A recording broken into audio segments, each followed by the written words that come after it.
Alright guys, ZFR back here again today, and we are talking about Call of Duty World at War 2. It was announced a few days ago. I haven't talked about it yet because I've been crazy busy this weekend with prom and everything going on, and I had to go to a funeral and stuff, so I've been super busy. But yeah, anyway, getting into this topic, Call of Duty World at War 2. Now, before anybody says anything, no, this is not the actual game in the background. This is some Mass Effect multiplayer, so yeah, there's that. But anyway, getting into this topic, Call of Duty World at War 2. The game obviously is set in the Second World War. It's set during the last few years of the Second World War, so we're going to be seeing stuff like D-Day, like the Charge on Normandy and all that, that kind of stuff. So yeah, it's like close to the end of the war. You're going to see a lot of that in the campaign, and there's also going to be a lot of cool stuff that they have going on with the multiplayer. And I'm pretty much going to give my opinion on all this, but first I just kind of want to go over some of the new stuff that we know we're going to be seeing, or that they've kind of talked about already. So first big thing that I want to talk about right away, first thing that kind of really just stuck out to me is that there might not be health regen in this game. So pretty much they do say that you won't be able to gain your health back automatically, so that sounds like you'll either need to find some kind of med kit or med box, or maybe your teammates can throw some down or something, or maybe you'll have a mech on your team and you need to, you know, go run over to him or something. Now, just before anybody gets super excited or super upset, depending on what kind of gamer you are, they have not confirmed this for the multiplayer. They just said it blank out like that, like I just said. So we don't know if this is going to be for the multiplayer and the single player, or if it's just going to be for one or the other. They might have health regen the single player, they might have health regen the multiplayer, they might not have them in either one. Like, we really don't know, but we know for certain one of them, at least one of them, if not both, are not going to have health regen. So yeah, that sounds interesting to me. I think that's going to be a really right step in the right direction for Call of Duty. That's going to kind of slow the gameplay down a little bit and make people actually think about what they're doing. It's going to make Call of Duty less of what I look at it currently as, which is just dumb fun. Like, I mean, Call of Duty, don't get me wrong, I usually like the games. I usually buy them when they look decent, and you know, I play them because, you know, it's just a quick game to play, something fun and quick that you really don't have to put too much time into or whatever. But you know, it'll be nice to have a really good Call of Duty again, like Black Ops 1, or I guess if you're one of the people who like Black Ops 2. I thought Black Ops 2 was good in the multiplayer aspect. Maybe the the zombies was good, but that single player was trash. And then, like, I don't know, Black Ops 2 just didn't stick with me as well as some of the other ones before it. But yeah, World at War 2 so far is looking pretty good. We saw a bunch of classical weapons they're going to have.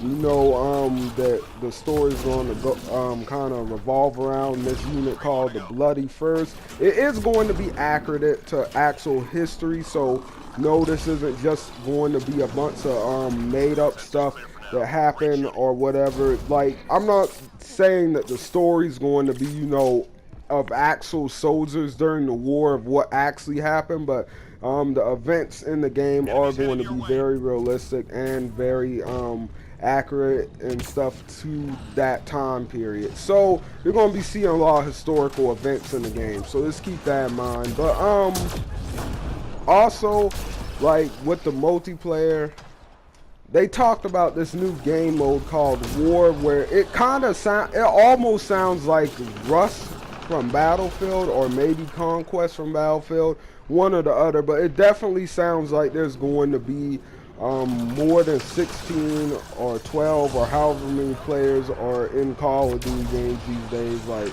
I didn't even touch Infinite Warfare, so I'm not sure how many they had in that, but I know in some games they have, it's usually 12, I know that, but it looks like there might be more of that in this one. So yeah, that's interesting. I'm kind of interested to see that. I do think Call of Duty would fit well with having like a ton of players on screen, like they do in Battlefield. I do think that would actually work well in Call of Duty as well.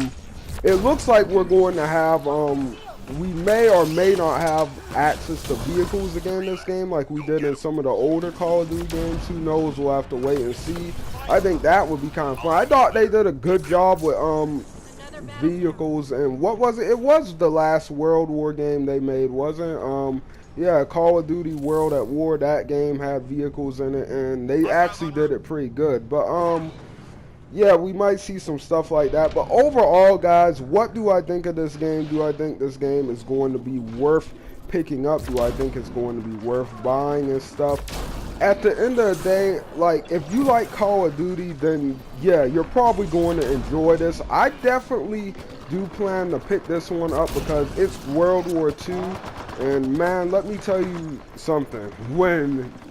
Back when games were actually, when they actually had that World War II theme, I don't know how many people played those, but those were the best Call of Duty games, hands down.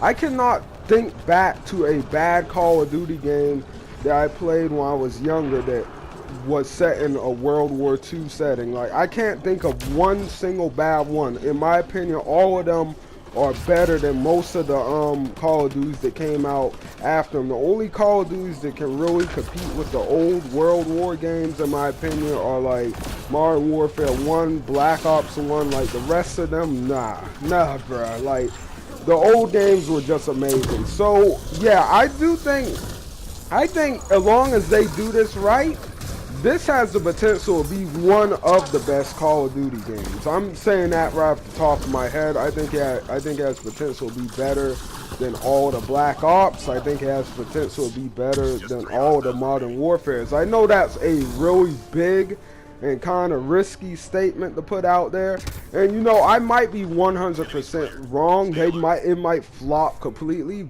but like I said, as long as they do it right and make it like they did the old games, oh my god, like, y'all think I'm kidding when I say those old Call of Duties were great. I don't know how many people subscribe to this channel remember that. I know I have a lot of younger people on this channel who might not have played those. I'm still pretty young, but you know, I was old enough to play them at the time. I know I have like a lot of little kids on this channel too. So anyway, I hope you guys enjoyed the video. I'm not going to talk too much about this. Like I said, it's Call of Duty. If you like Call of Duty, you're going to like this one. If you don't like Call of Duty, you know, you might not like it, but just know that there's a better chance you'll like this one more than you do the other Call of Duties that have come out over the past few years. Even if you don't like Call of Duty, I still recommend possibly giving this a try. But of course, they are having a beta. So if you're one of those people who are unsure, definitely play that beta before you do anything. I don't care if you have to pre-order the game and then take your pre-order off the next week after the beta ends. Like, I don't care if that's what you gotta do. Like, just do it. Like, but yeah, anyway, guys, hope you guys enjoyed the video. Don't forget to leave likes and comments down below. Don't forget to hit that like button. I will see you guys on the next one. ZFR out, guys.